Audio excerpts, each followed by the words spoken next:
I remember there was a time I was speaking to a friend of mine, and she said that the investments that she makes are as based on the advice of her father. And it is good because at least she is seeking financial advice from somebody who is a little bit more experienced in life than her. But there is a challenge. When you receive this advice from your parents, sometimes it is limited, because remember, your parents can only guide you as far as where they have been. They may have limited exposure. There might be new investments, for example, like cryptocurrencies and ETFs and other things that they may not have invested in. But when they advise you from their point of view, they're more likely going to advise you from what they have worked on or have seen working. So they're more likely going to tell you buy land. They're more likely going to tell you plant trees. They're more likely going to tell you invest in real estate, rental properties and things like that. And if they're not exposed enough or open enough to the new opportunities for investment, then you are more likely going to be like an old-time investor and not be able to take advantage of current opportunities for growth. So listen to them, but also keep in mind that you also need to take advantage of the new opportunities that come with new opportunities of investment. Then the other thing is fear runs through. So what your dad or your parents fear is what you will start fearing. So fear becomes a pattern in that family. So for example, if your father invested in the stock market and may have been impatient or may have lost some money because he put all his money in a particular company, then it fell, he may tell you never to invest in a stock market. And when you listen to him, you may never invest in a stock market and lose out on the opportunity to make capital gains as you make dividends and as you increase your value, as you balance a portfolio that may be land and investment, real estate investment heavy. So ensure that you listen to them, but also look at whatever decisions they make that created this fear. What is it that happened? I remember there's a friend of mine who told the mom that he wants to enter into business. But the mother was very skeptical, very negative, was very categorical that he did not want any of his sons to enter into business. So when the guy dug further to find out what may have happened, he realized that the mother also left a job when he was young to pursue a business that did not work out, and she suffered financial consequences as a result of the decision that she made. And so she creates this fear because he failed and burned her fingers, and so she assumes that everyone will burn their fingers. So use value judgment and not just follow the fear pattern in your family. Listen to them, consider their views, but also make an independent, objective decisions. Then of course, the other thing is, if they advise you to invest together as a family, so they tell you, oh, let us invest together as a family. There is this family land. Let us put some rental properties. Let us buy a cow. Let us do all these things. Then there is a question, because remember, this may not be a professional arrangement. There may not be any contracts. So what happens when you want to pull out of this investment? What happens? Do you now start family problems because you want to pull out? Maybe you want to sell a cow to be able to meet an urgent need. Maybe you want to separate. Maybe you have certain rental properties. Not everyone is participating in these investments actively, and so you want to pull because you're the one who is bringing all the money, but you're not getting the value that you should be able to get. It could be an emotional decision rather than a financial decision, where the money that you have invested and the profits that are earned are given to the sibling who is less financially capable. But remember, if it is going to be a financial decision, it has to be proper, unless you're saying you're donating some amount to the family. So you can't pull out.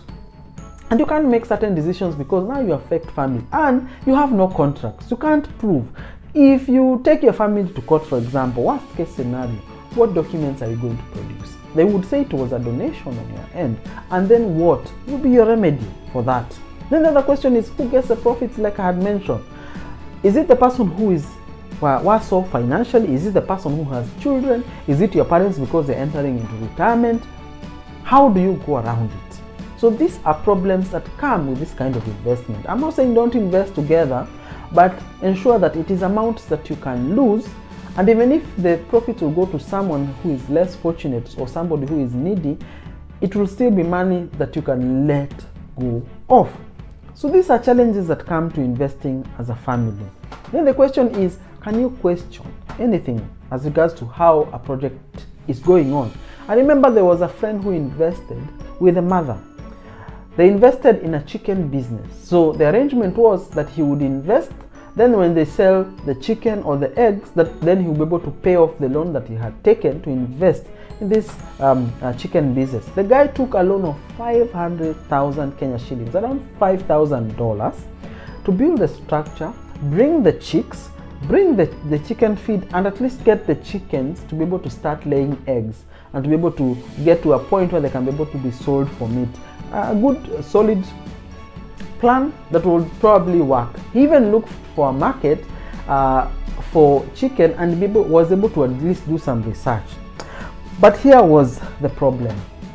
The mother did not do this business, did not take this as a business. The chicken grew, the chicken started laying eggs, but what did she do?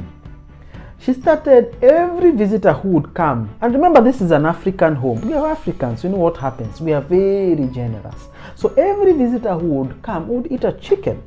And where would this chicken come from?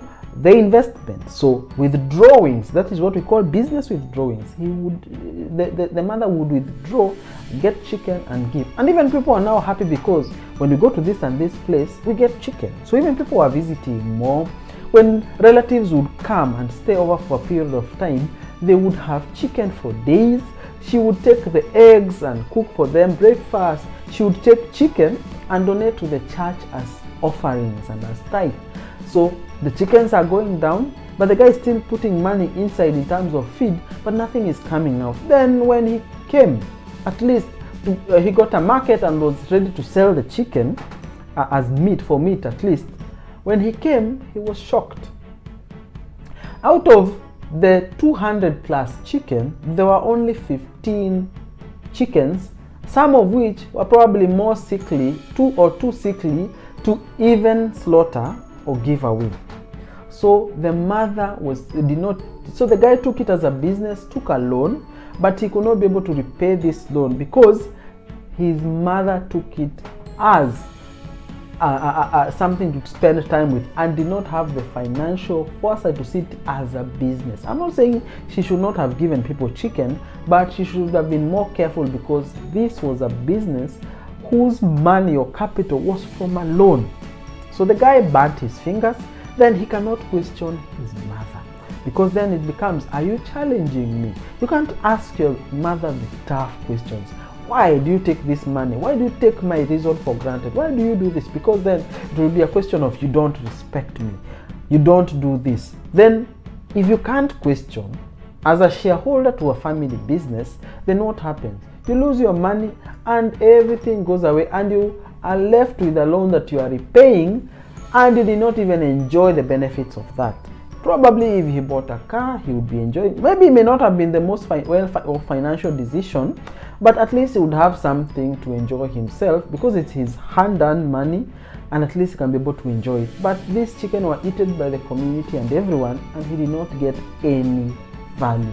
So every time the guy visits at home, he looks at the chicken structure that is empty, he feels the pain. So when you invest as a family, when you hear your family is investing, or when you are to listen to advice, consider these things.